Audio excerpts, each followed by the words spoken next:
여러분, 카푸어라는 요즘 사람들 들어보셨죠? 그런 이름을 들어보셨을 겁니다. 자동차라는 뜻과 이 빈곤층의 합성어로 카푸어라는 이름이 있는데요. 이분들은 어떤 분들이냐면 본인 능력이나 집안 재력에 비해 좀 과분한 차량을 타고 다니는 사람들을 일컫는다고 합니다. 실제 외제차를 타고 다니시는 20에서 30대 분들 중에 본인 차가 본인 명의로 된 차가 20%만 되어 있다고 해요. 나머지는 이제 다른 아빠는 아니지만 지인분의 차를 타는 것 같은데 내년 1월부터 8천만 원이 넘는 이 법인 차량은 연두색으로 바뀐다고 합니다. 번호판이. 그래서 되게 쓸쓸한 소식이 될 수도 있겠는데요. 이 카푸어라는 단어가 나타나고 이것을 좀 주목하다 보니까 이것이 현대사회에 나타난 굉장히 큰 과시의 특징 중에 하나라고 생각이 듭니다. 집은 없어도 차에서 잠을 자는 한이 있어도 좋은 차로 좀 드러내고 싶어하는 마음들이 있는 것이죠. 또 이러한 그룹이 생겼다는 것을 볼 때 이 시대가, 이 사회가 얼마나 과장된 시대를 살아가고 있는가 생각이 듭니다. 어떤 사회 실험을 살펴보니까 포르쉐 효과라는 실험이 있더라고요. 이건 뭐냐면 네덜란드의 한 대학교에서 100명을 대상으로 실험을 진행했습니다. 어떤 실험이냐면 당신이 그냥 일상생활에서 사용하는 물품 한 가지만 생각을 해보십시오. 아무거나. 대신에 상황을 드리겠습니다. 앞에 평범한 이성이 당신을 향해 걸어오고 있습니다. 어떤 물건이 떠오릅니까? 했더니 사람들의 대부분의 답변이 컵, 토스트. 왜 생각이 나는지 모르겠어요. 수건이 생각이 났대요. 수건. 그 실험 다음에 이어서 그렇다면 매력적인 이성이 나타났을 때 당신은 어떤 물건이 떠오릅니까? 첫 번째 페라리, 대저택. 그러니까 어떤 값비싼 물건들이 생각이 났다는 것이죠. 무엇을 말합니까? 다른 누군가에게 자신의 매력을 어필하고자 하는 것이죠. 그로써 자신이 대단한 사람인 것을 증명하고 싶은 것이죠. 이 실험의 결론은 이렇게 마무리돼요. 이 매력적인 사람, 자신이 유혹하고 싶어하는 이 매력적인 사람조차 결국에는 자신의 가치를 증명하고자 하는 수단이 될 것이다. 어떤 그런 나르시즘적인 결론으로 도달하게 되는데요. 마지막으로 한 가지만 더 실험을 갖고 왔어요. 그 실험을 많이 하네요. 오늘 하다 보니까 사인 실험인데 여러분 사인 있으세요? 네, 400명의 그 대상자를 모셔서 사인을 하는 실험을 했다고 해요. 사인을 한번 머릿속으로 떠올려 보실래요? 여러분 사인 있으시면 그 사인이 굵고 좀 큰 분들 있죠. 그분들은 자기애적 성향이 강하신 결과가 나타났다고 하더라고요. 그래서 오늘 또 소그룹 시간에 사인 한 번씩 다 하면서 많이 사랑해 주세요. 네. 우리라고 해서 다를까라는 생각이 좀 들었습니다. 요즘 잘난 사람들이 너무 많잖아요. 우리 SNS만 봐도 화려한 계정이 너무 많아요.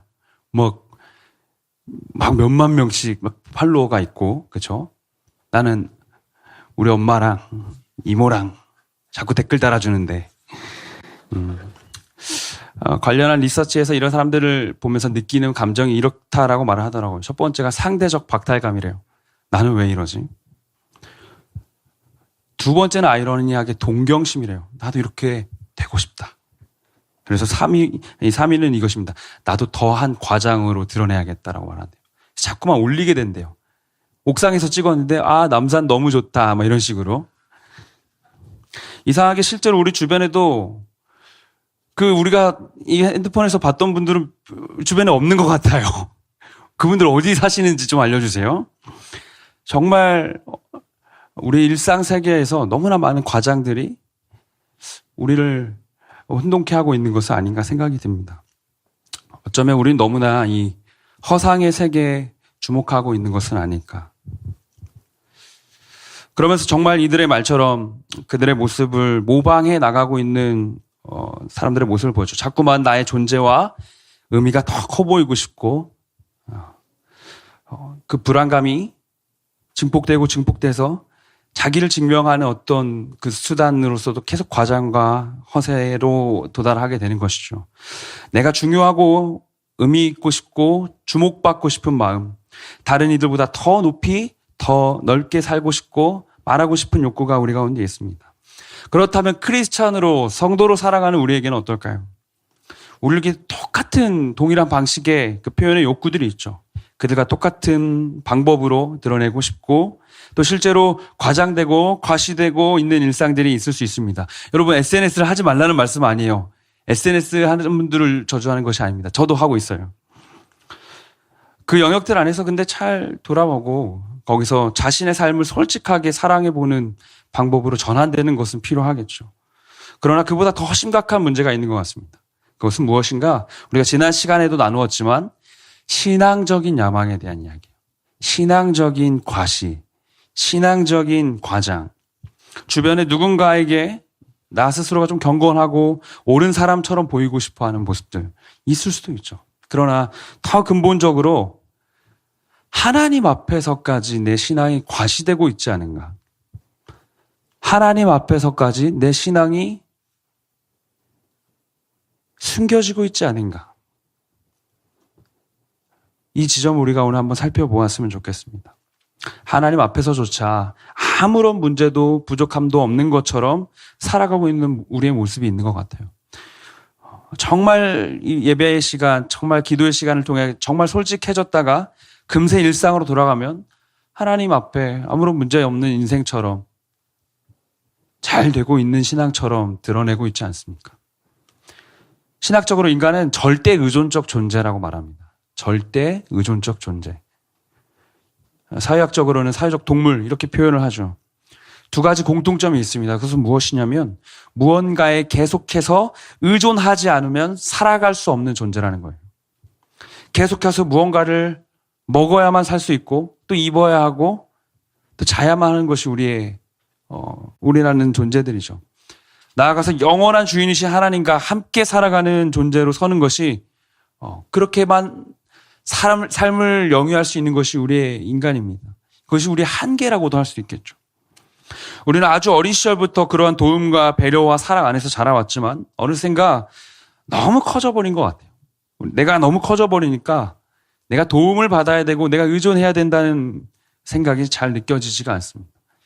이러한 변질은 죄의 결과로부터 비롯된 것을 우리가 발견할 수 있습니다. 죄가 이 땅 가운데 들어옴으로 이러한 일들이 일어나게 됐죠. 그러나 죄는 여기서 만족하지 않고 절대자에 대한 의존으로부터 우리가 멀어지면 멀어질수록 더 자유로워질 것이라고 말합니다. 무한하신 하나님의 공급과 인도하심은 이제 하나님에게보다 우리에게 더 가까워진 표현이었어요. 그래서 우리에게 요즘 자꾸만 무한이라는 표현들이 익숙해졌죠. 우리라는 존재를 표현할 때 무한이라는 개념들이 익숙해지기 시작했어요. 무한 리필. 저도 이게 왜 떠오르는지 모르겠어요. 끝없이 무한함이 우리 가운데 계속 요청되고 그리고 그것을 우리가 스스로 해결해낼 수 있다라고 보잖아요. 진지하게 우리에게 오늘 질문이 주어지길 원합니다. 우리의 인생은 무한을 외치기에는 너무 짧은 생 아닙니까? 무한한 존재라고 하기에는 너무 하루에도 몇 번씩 번뇌하는 연약한 실체를 가지고 있고 그 변화와 실패를 가지고 있지 않습니까? 우리는 정말 무한한 존재인가? 오늘 본문의 배경은 무한하지 않은 두 등장인물이 등장합니다. 어린아이와 우리가 잘 알고 있던 부자 청년이죠. 우리는 이 두 인물들과 예수님의 이야기를 통해서 우리의 삶의 방향을 다시 한번 점검하는 은혜가 오늘 있기를 원합니다. 그래서 하나님 안에서, 하나님의 말씀 안에서 이 질문에 대한 참된 답을 발견하고 태도를 발견하는 오늘의 시간이 되기를 소망합니다. 우리가 주목할 첫 번째는 이것입니다. 첫 번째는 성장의 걸림돌을 주의하라는 것입니다. 성장의 걸림돌을 주의하라. 마가복음 10장 17절은 이렇게 말합니다. 예수께서 길에 나가실새 한 사람이 달려와서 꿇어 앉아 묻자오되 선한 선생님이여 내가 무엇을 하여야 영생을 얻으리이까라고 말해요. 우리는 먼저 부자 청년의 이야기를 살펴볼 텐데요. 이 8장 이후부터 제가 계속 중요하다고 말했던 단어가 있습니다. 그것은 길이란 단어예요. 8장부터 시작된 예수님의 출발과 동시에 나타난 이 길이란 단어는 마가복음 10장에 예루살렘에 이르시느니라까지 그 십자가의 길, 제자의 길을 우리에게 설명해 주고 있습니다. 그리고 그 길로 한 청년이 뛰어든 것이에요. 예수가 출발하시는 그 길에 한 청년이 무릎 꿇고 엎드려 달려와서 말했다고 합니다. 이 영생에 대한 갈망이 그 안에 있었던 것 같아요. 어떻게 하여야 영생을 얻겠습니까? 예수님 앞에 그가 묻습니다. 달려와서 예수 앞에 무릎 꿇은 그의 자세는 그의 간절함을 살펴볼 수가 있습니다. 얼마나 간절하고 순수했는지 우리 본문 안에서 이 청년의 그 순전한 신앙을 함께 한번 살펴봤으면 좋겠습니다. 예수께서 영생을 얻는 방법에 대해서 설명을 해주시죠. 마가복음 10장 19절입니다. 내가 계명을 안 하니 살인하지 말라, 간음하지 말라, 도둑질하지 말라, 거짓 증언하지 말라, 속여 빼앗지 말라, 내 부모를 공경하라 하였느니라. 10계명의 말씀들, 우리가 이웃에게 지켜야 될, 이웃을 사랑하기 위해 지켜야 될 10계명의 말씀들을 예수께서 제시해 주시죠. 그러자 그가 이렇게 대답합니다. 선생님이여, 이것은 내가 어려서부터 다 지켰나이다. 얼마나 순전한 신앙이었을까? 그 삶 자체가 어려서부터 자기 생일날 받은 그 돈도 다 헌금함에 넣을 정도로 순수한 신앙이 이 그런 모습을 닮지 않았겠어요. 순전한 신앙을 붙잡고 살았던 시간이 그에게 분명히 있었습니다. 그리고 오늘까지 온 것 같아요. 어려서부터 계속 그렇게 해왔다. 이는 예수님께도 분명히 보였던 것 같습니다. 마가복음 10장 21절은 이렇게 말합니다. 예수께서 그를 보시고 사랑하사라고 말해요. 그의 행동이 참되다는 것을 증명한 것이죠. 정말 너가 그렇게 살아왔구나. 그 삶이 얼마나 아름답게 보였을까. 그리고 나서 이르시기를 내게 아직도 한 가지 부족한 것이 있으니 가서 내게 있는 것을 다 팔아서 가난한 자들에게 줘라. 그리하면 하늘에서 보화가 내게 있으리라. 그리고 와서 나를 따르라 하시니 제자의 길로 초청하시죠. 주께서 보시고 사랑하셨다는 그 말처럼 얼마나 이 청년이 정직하고자 자신의 삶을 애써 왔는지 엿볼 수 있는 장면이었습니다. 이 청년은 우리가 잘 알듯이 많은 것을 이미 갖고 있던 청년이죠. 부자였는데 신앙마저 뜨거웠습니다. 전 좌절했어요. 영앤 리치. 그 뜨거운 신앙까지도 가지고 있던 그가 여전히 부족한 것이 있다고 말해요. 성경 전체에서 예수께서 가진 재산을 다 팔으라고 명령하는 경우는 이 본문이 유일합니다. 심지어 모든 것을 다 버리고 따랐다는 베드로조차도 나중에 보니까 예수님 돌아가시고 물고기를 잡으러 가잖아요. 배가 여전히 있었어요. 집을 가지고 있었어요. 예수께서 특별하게 이 청년에게 어떤 지점을 요구하신 것입니다. 우리가 꼭 신앙생활을 한다고 모든 재정을 다 팔아서 다 나누어 줘야 한다는 그 의미로 보시면 안 돼요. 예수는 그 정도까지도 이 청년에게 요구하시고자 했던 것입니다. 그 마음의 영역까지도 보시고자 했던 것입니다.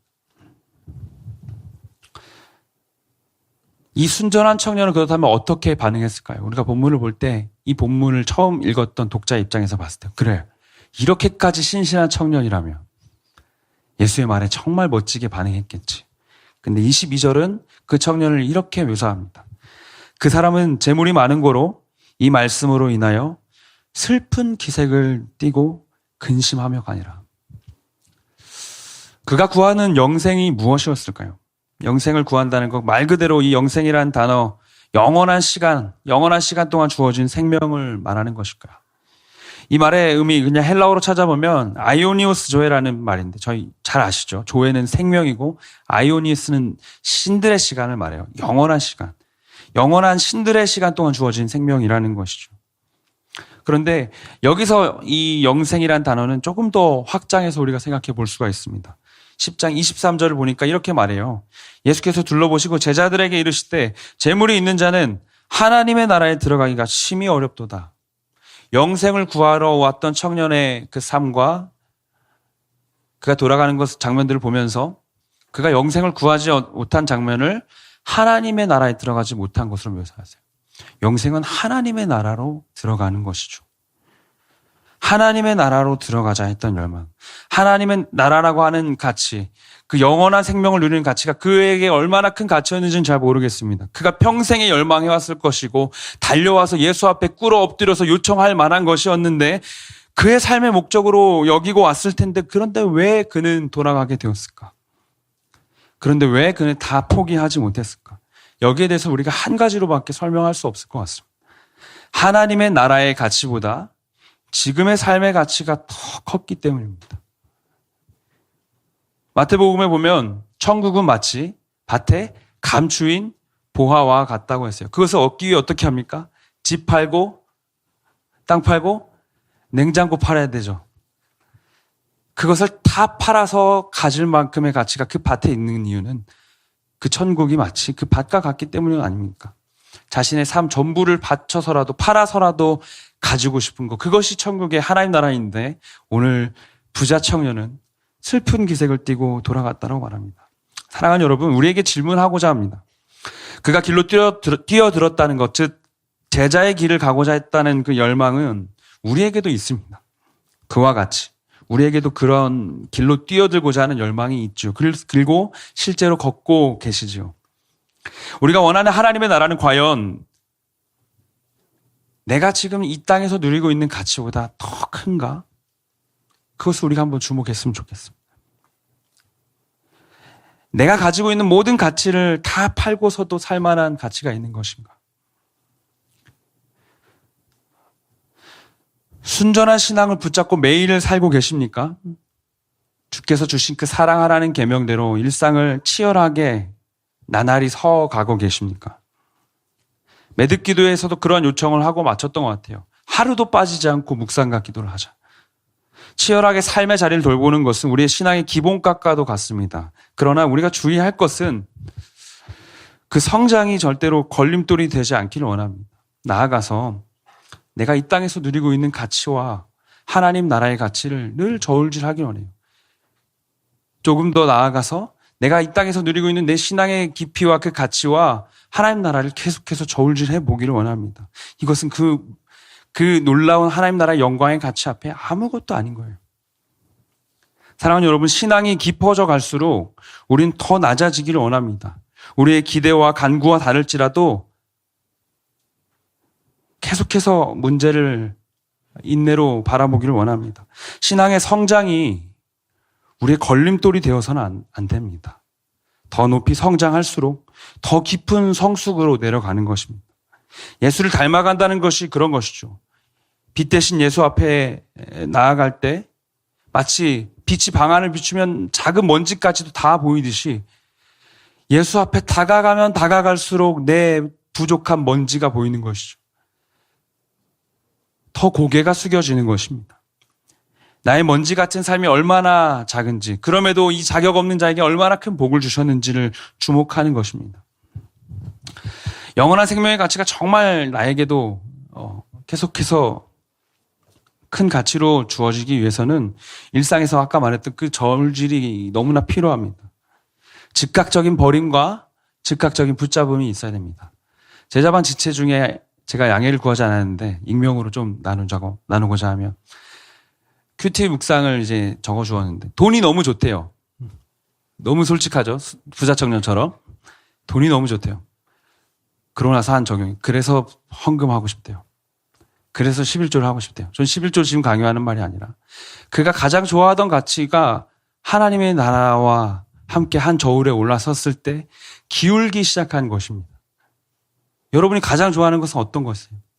여러분이 절대 바꿀 수 없는 것은 어떤 것이에요? 그것과 날마다 하나님의 나라의 가치를 세워보시길 바랍니다. 우리는 다시 본문의 앞쪽으로 돌아가 보도록 하겠습니다. 그곳에서 예수께서 원하시는 진정한 하나님의 나라의 자세가 있습니다. 이것이 두 번째 이야기인데요. 한계를 선물로 여기며 사는 것입니다. 한계를 선물로 여기며 사는 것. 마가복음 10장 13절입니다. 함께 한번 읽어보겠습니다. 시작.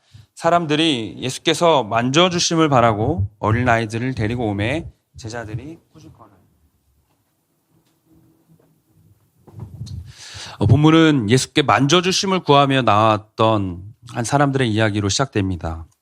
만져주심을 구한다는 것은 이들이 공부 잘하게 되고 건강하게 되도록 축복을 비는 의미로도 되겠지만 많은 신학적 해설은 이 아이들이 아팠다라고 말합니다. 이 아이들이 고통 가운데 있었다. 치료가 필요한 아이들이었다라고 말해요. 만져주심을 구하는 것은 이 아이들을 회복시켜 주실 것을 구하는 것입니다. 일반적인 아이들의 어떤 순수함에 여러분 비유하셔서는 안 돼요. 아픔이 있는 아이들이 있다는 것이에요. 마가복음 10장 14절은 또 이렇게 말합니다. 예수께서 그 아이들이 나옴을 저지하는 제자들을 보시고 이렇게 말하세요. 노하시어 이르시되 어린아이들이 내게 오는 것을 용납하고 금하지 말라. 하나님의 나라가 이런 자의 것이니라. 정말 아이러니한 것은 우리가 지난 시간에 배웠죠. 제자들은 두 번째 순환예고 앞에서 이렇게 배웠습니다. 이 어린아이 하나를 영접하는 것이 곧 나를 영접하는 것이다. 그리고 나를 영접하는 것이 나를 보내신 자를 영접하는 것이다라고 제자들은 똑똑히 배웠어요. 그러나 그 제자들은 오늘도 그 잘못된 일을 반복합니다. 왜냐하면 이 아이들을 섬기는 것보다 자신들이 생각하는 더 큰 가치가 있기 때문입니다.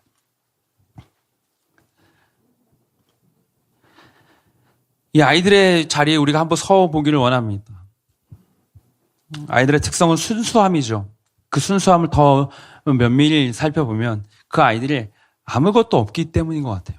많은 신학자들은 오늘 본문에서 이 아이들이 착하고 티 없이 맑은 것보다 무력함에 주목하고 있어요.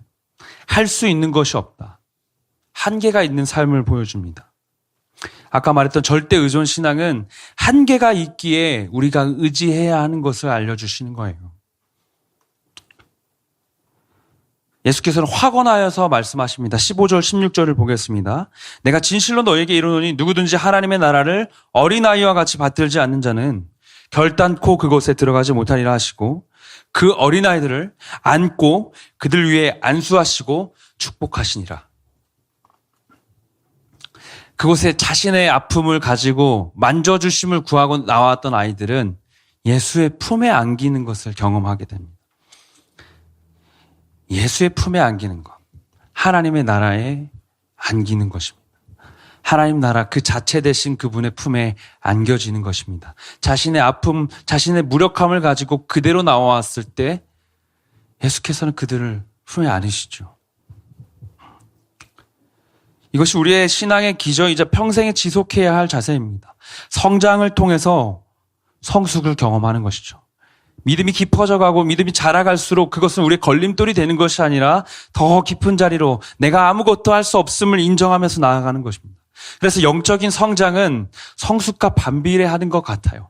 더 깊어져 갈수록, 더 높아져 갈수록 우린 더 낮은 자리로 나아가는 그 은혜의 낙차를 경험하는 것이죠. 어거스틴이라는 신학자가 이런 말을 했습니다.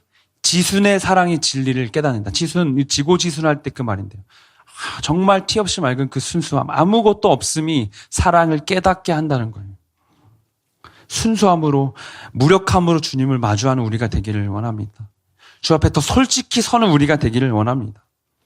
오늘 본문이 이 부자 청년과 어린아이 이야기가 비교가 된 것은 무엇일까요? 한없이 작고 연약하고 아무것도 할 수 있는 것이 없는 그 존재와 가진 것 많고 갖춘 것이 많은 청년의 모습이 대조되지 않습니까? 그저 만져주심을 구하고 자신의 아픔을 가지고 그대로 나왔던 이들과 자신이 가지고 있는 수많은 가치 중에 하나로 영생을 누리고자 했더니 자신의 삶 전부와 바꿀 만큼 그분의 품에 안겨서 기대어 있던 아이들과 슬퍼하며 근심하며 돌아가는 그의 모습들, 쥐고 돌아온 것을 하나도 놓지 못하고 가는 그의 모습이 대조되지 않습니까? 그는 어쩌면 자신이 수많은 가지 중에 이 하나로 이 영생을 얻고자 했을 것입니다. 사랑하는 여러분, 여러분에게 하나님의 나라는, 예수는 여러분이 가지고 있는 수많은 그 가치 중에 하나인가요? 아니면 전부가 되십니까? 제가 이 설교 준비하다가 공주와 고블린이라는 그 조지 맥도날드의 고전 동화를 보게 됐습니다. 이야기는 고블린이 나타나서 한 공주가 할머니의 부탁을 따라서 어떤 약속의 장소까지 이어져 있는 실을 붙잡고 가는 이야기인데요. 그 실을 붙잡고 계속 가는 와중에 바위 틈이 나오기도 하고요. 길이 아닌 곳이 나오기도 하고요. 갈 수 없는 곳이 나오는데 그 공주는 자신의 본능, 자신의 판단에 의지하지 않고 그 실이 있는 곳을 따라가는 장면이 나옵니다. 이야기의 성공은 이 공주의 탁월함이 아닙니다. 이 공주의 능력이 아닙니다. 이야기의 성공은 이 실을 향한 약속과 신뢰에 담겨져 있습니다. 아무것도 보이지 않지만 그 실을 계속해서 붙잡고 결국 도달하는 것. 아픔을 가지고 하나님 앞에 나아가는 것. 나의 치부와 부끄러움을 하나님께 맡기는 믿음이 우리에게 필요합니다. 그분을 향한 전적인 신뢰, 하나님을 더 사랑하는 선물로 이 한계를 감사히 누리고 한계로 인해서 영광 돌리는 저와 우리 모두가 되기를 소망합니다. 말씀 맺고자 합니다. 모든 것을 버리신 이가 우리에게 먼저 계시지요. 이전보다 더 어렸을 때 청년 사역하는 중에 청년에게 되게 모진 소리를 들었어요. 상종 못할 뿐이네요. 되게 큰 오해가 있어서 나중에 잘 해소가 됐지만 저한테는 꽤 긴 기간 상처로 다가왔습니다. 그럼에도 생활할 수는 있었어요. 근데 만약 그 말을 제가 제 아내나 저의 자녀에게 들었다면 저의 삶에 큰 무너짐을 경험했을 것입니다. 그 단절이 있었다면. 틴켈러 목사님이 그런 이야기를 하셨었는데 사랑이 깊을수록 상실도 크다라는 말을 하셨어요. 우리가 말하는 모든 것을 버리신 그분은 우리가 인간 안에서 맺고 있는 관계보다 더 깊은 관계로 하나님과 함께 하셨죠. 한순간도 떨어지지 아니하시고 아버지의 말을 하고 아버지의 일을 하시는 관계로 끊임없이 이어지셨지만 그분은 그 깊은 사랑을 끊으셨습니다. 더 깊은 상실로 가셨죠. 그리스도의 버림받으심은 이 세상의 전부를 더한 가치보다 더 큰 가치를 포기하고 희생하신 것입니다. 왜 그렇게까지 버려지시는가? 왜 그렇게까지 희생하셨는가? 오늘 말씀에 예수의 말씀이 그것을 말해주고 있는 것 같아요.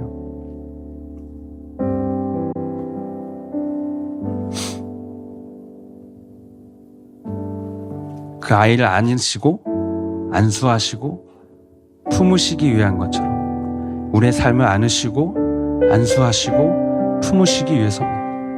그저 만져지심을 구했던 그 아이는 그날 예수의 품을 경험했습니다. 사랑하는 여러분, 오늘 우리가 예수의 품을 경험했으면 좋겠습니다. 내 신앙의 성장, 자라감, 오늘 그거 다 잠깐 내려놓고 내 인생에 잘 풀리지 않음, 내 한계들 그거 잠깐 내려놓고 정말 주 앞에서 그저 그분의 품에 안기는 오늘의 시간이 되었으면 좋겠습니다. 주님, 나 아무것도 없습니다. 나 아무것도 할 수 있는 것이 없습니다. 그저 내 인생에 주어진 예수라는 그 실 붙잡고 오늘 가는 것밖에 내가 할 수 없습니다. 내 본능에 의지할 수 없고 내 판단에 의지할 수 없고 나는 그저 그 실 붙잡고 내 인생 주께 맡기고 나아가겠습니다. 오늘 우리가 그분의 약속, 그분의 신실함에 따라서 그저 그분의 만져주심을 구하며 나아가기를 원합니다. 안기기를 원합니다. 그것으로 충분한 시간, 하나님의 나라 그 자체 되신 분께 안기는 오늘의 시간이 되기를 주님의 이름으로 축원합니다. 우리 이 마음 가지고 함께 한번 찬양했으면 좋겠습니다.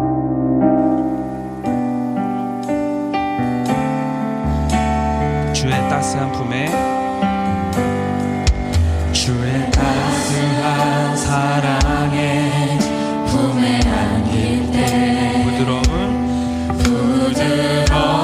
주의 임재 나 느낄 때 눈부신 주님을 나 기뻐 누리며 온 마음 다해 주가 나에게 사랑을 속삭이실 때 순전하신 주의 사랑 나 느낄 때 눈부신 주님을 나 기뻐 누리며 내 삶 들여 주 경배해 난 이제 주 앞에 두 손 들고 나옵니다. 주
같이 한번 기도했으면 좋겠습니다. 주님, 주 안에 늘 자라가는 은혜 우리 가운데 부어주심에 감사합니다. 그런데 어느 순간 우리의 신앙의 성장이 우리의 신앙의 걸림이 됐던 시간들이 있었던 것 같습니다. 더 커진 것 같고 더 자란 것 같고 또 우리의 일상에서 계속해서 더 이상 하나님을 의지하지 않아도 될 것만 같은 그 하나님의 나라의 가치가 내가 소유하고 있는 수많은 가치 중에 한 부분으로 여겨지던 시간들이 있었던 것 같습니다. 아버지, 내 마음을 다시 한번 그 낮은 자리로 이끌어 주시옵소서. 그저 만져주심 하나만 구하고 나갔던 그 마음을 주의 품에 안겨서 아무것도 할 수 없음을 인정하고 아무것도 없음을 인정하고 주와 함께 걸어가는 그 시간을 그냥 사모하는 우리가 되게 하여 주시옵소서. 이 시간 우리 마음 가운데 있는 모든 영역들 다 주 앞에 내려놓으며 우리 주의 이름 부르시고 합심하여 한번 기도하며 나가겠습니다. 주여,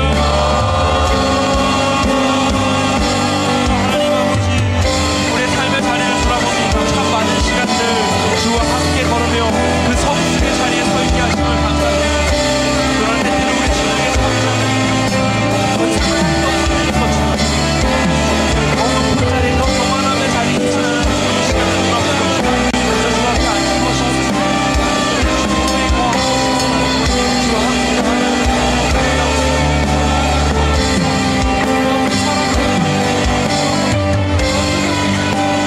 일상의 자리 가운데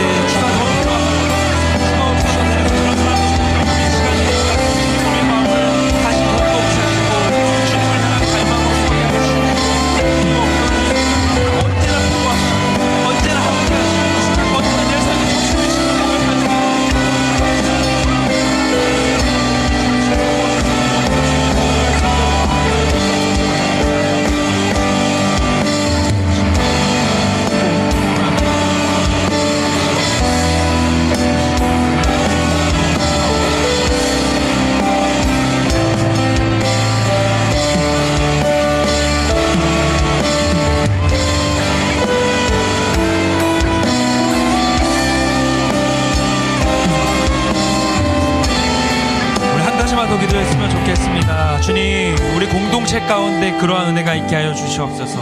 이 대학이부가 참 뜨거운 갈망과 하나님 나라를 향한 소망을 가지고 오늘까지 왔습니다. 그러나 이 공동체 가운데 여전히 하나님 한 분이 전부이십니다. 이 공동체는 하나님 계시지 않으면 살 수 없는 공동체입니다. 우리 각 사람 가운데 하나님 다시 한번 이 하나님을 향한 겸손한 심령을 회복시켜 주시옵소서. 하나님 앞에 완전히 엎드러져서 달려감으로 주를 찾는 그러한 심령이 회복되게 하여 주시옵소서. 사랑하는 나의 지체들, 우리 소그룹 지체들을 위해서 기도합니다. 하나님, 이들과 함께 그 감격의 은혜를 맛보게 하여 주시옵소서. 아무것도 없는 그곳에서 역사하시는 주님을 보게 하여 주시옵소서. 아무것도 없는 그곳에서 그저 주님의 품에 안김으로 모든 회복과 모든 가치와 모든 영광이 주어짐을 바라보는 은혜가 우리 가운데 있게 하여 주시옵소서. 우리 공동체를 위해서 기도합니다. 주의 이름 부르시고 기도하겠습니다.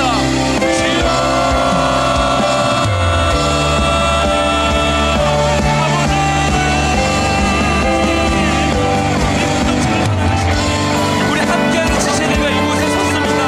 우리의 마음이 더 가난한 자리에 있게 하십시오. 우리의 마음이 더 낮은 곳에 서 있게 하십시오. 우리의 마음이 서로를 바라보는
정말 이 찬양의 고백대로 우리의 한 주가 주어졌으면 좋겠습니다.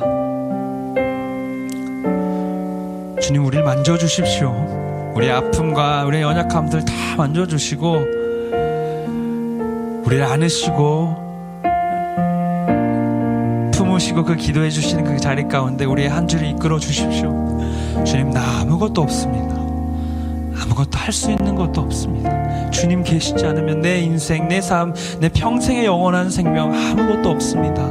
주님 한 분 붙잡고 가는 우리의 한 줄 되게 하여 주시옵소서. 특별히 이 찬양의 고백 가운데 이러한 마음으로 드렸으면 좋겠습니다. 주님, 나에게 있는 아픔들, 내가 마주한 한계들, 더 이상 올라갈 수 없을 것 같은 내 인생의, 내 능력의, 내 지혜의 한계, 내 상황의 한계들을 마주할 때 하나님, 그것을 선물로 받아들이는 지혜를 주시옵소서. 감사를 주시옵소서. 그 한계 가운데 더욱 일하실 주님을 기대합니다. 나의 약함을 통해 더욱 높아지실 주님을 기대합니다. 우리 그 마음으로 함께 한 번 더 이 찬양했으면 좋겠습니다. 주님, 나에게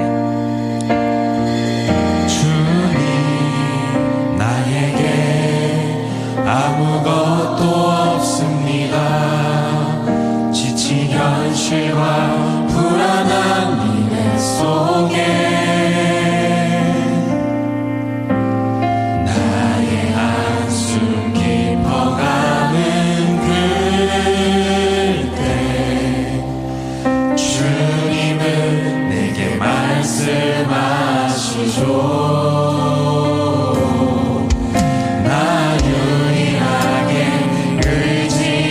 수 있는 분, 오직 한 분, 당신뿐이란 것.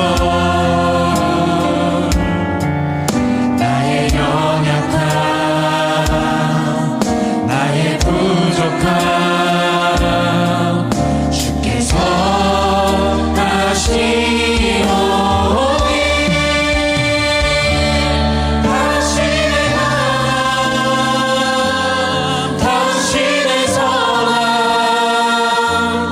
당신의 신실함으로 날 붙드사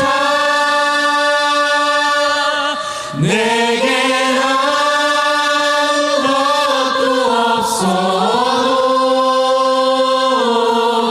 당신처럼 살아가게 하소서. 네, 처음부터 다시 한번 고백합니다. 주님, 나에게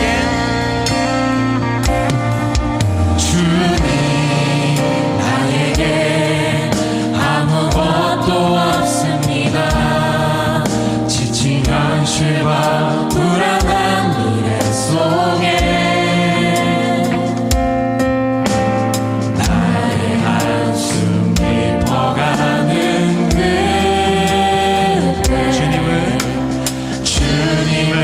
내게 말씀하시죠.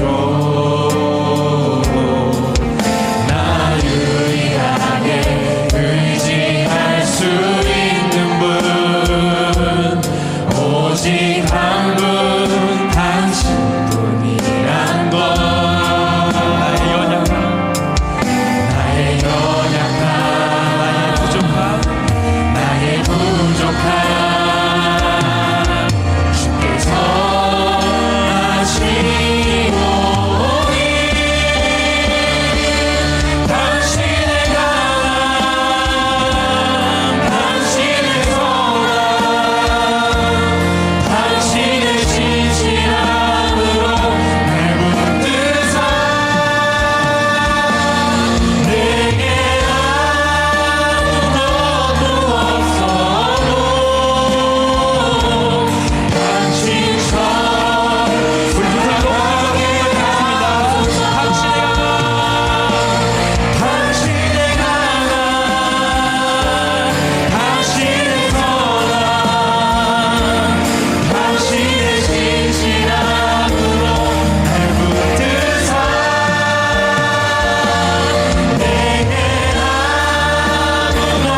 기도하겠습니다. 주님,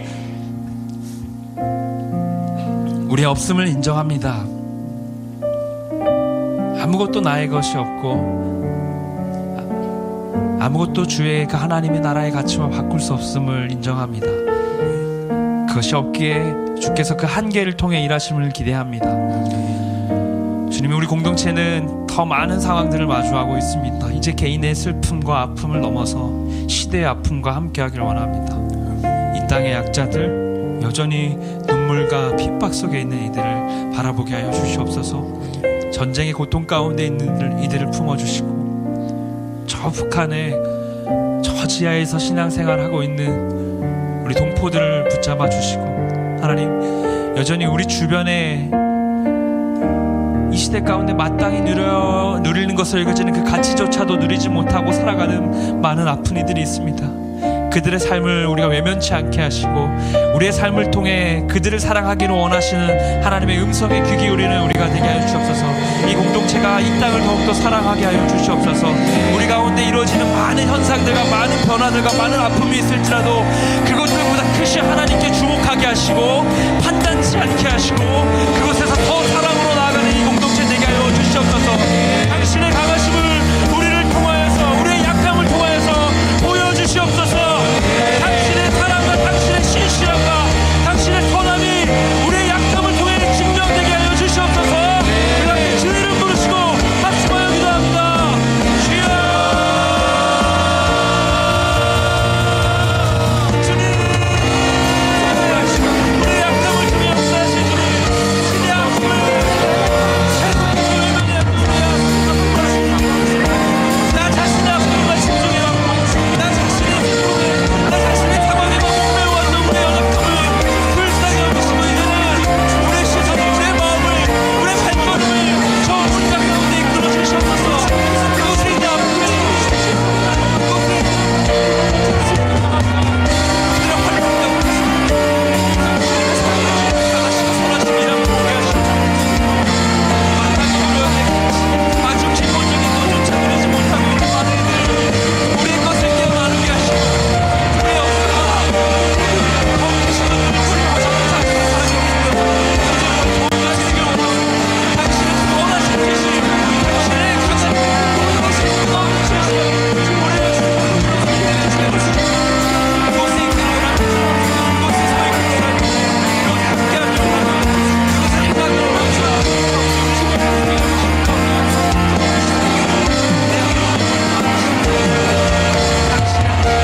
당신이 보고 계시는, 당신이 걸어가시는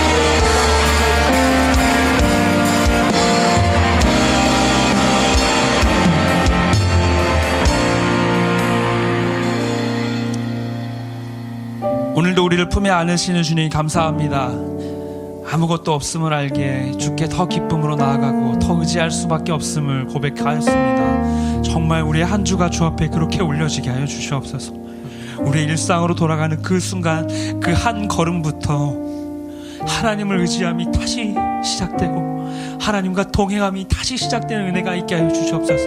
우리 눈앞에 보이는 상황들이 길이 아닌 것 같고 갈 수 없는 것 같아도 우리의 인생의 실처럼 정말 끊어지지 않는 약속으로 우리에게 닿아주신 예수의 모든 것을 버리신 그 사랑이 주어져 있기에 그 실 붙잡고 한 걸음 한 걸음 더듬더듬 걸어가는지라도 그렇게 나아갈 수 있는 우리의 한 주의 시간이 되게 하여 주시옵소서. 시대의 아픔에 주목하게 하시고 예수님 당신이 보고 계시는 그 약자들과 아무런 능력 없는 이들을 향해서 우리도 손을 내밀고 그들을 만지고 그들을 품에 안는 은혜를, 그래서 우리를 통하여서 하나님의 나라의 품을 그들도 누릴 수 있게 주께서 인도하여 주시옵소서. 그렇게 한 주를 이끌어 가시고 함께 하실 우리 영원한 품 되신, 우리 영원한 하나님 나라 되신 우리 주 예수님의 이름으로 기도합니다. 아멘. 이제는 우리 주 예수 그리스도의 은혜와 하나님 아버지의 사랑과 성령의 교통하심이 이곳에 주의 품에 안겨 하나님 나라를 누리고 또 다른 영혼들을 향해 이 하나님 나라를 전할 모든 청년들과 이들의 일터와 직장과 또 학업의 자리와 가정과 모든 삶의 영역 위에 이제로부터 영원토록 함께 있을지어다. 아멘.